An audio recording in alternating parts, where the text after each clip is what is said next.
years old on a porch swing next to my dad. I insist on watching The Amazing Spider-Man, but Dad seems like a bit more of a hero than the character portrayed on the small screen.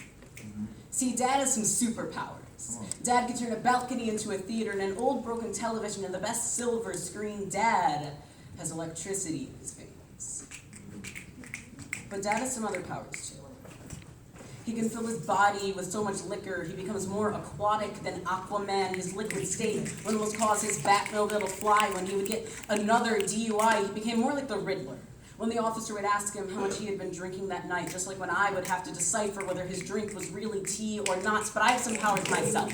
I have this super tunnel vision where I can see my dark memories through a lighter filter. I can erase 50% of all my childhood with a snap of my fingers. So it's like Dad was a main character, like all childhood should be, with Dad always there. So I keep on flashing back to a porch swing from 15 years ago. But another one of Dad's powers is that he can disappear in a puff of exhaled smoke, but only the crack. His rock, his kryptonite. But how long before I'll see through a crack in the door? Because he can only crack a smile for so long before he will crack. Because Dad's already gone into a coma once, and comic book writers don't like bringing characters back too much.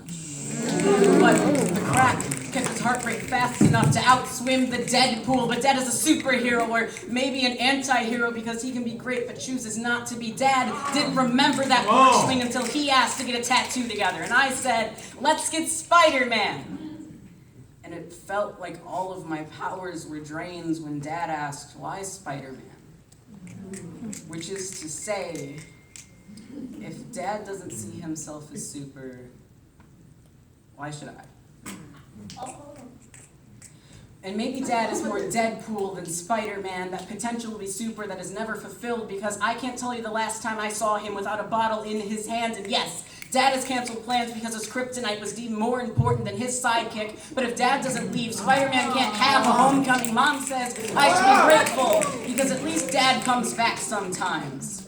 But his grand entrances are getting less grand, and every exit feels like it will be the last. So maybe I put up with Dad because I'm worried he won't be written another issue, and I'll regret not reading this one. Come on! Come on!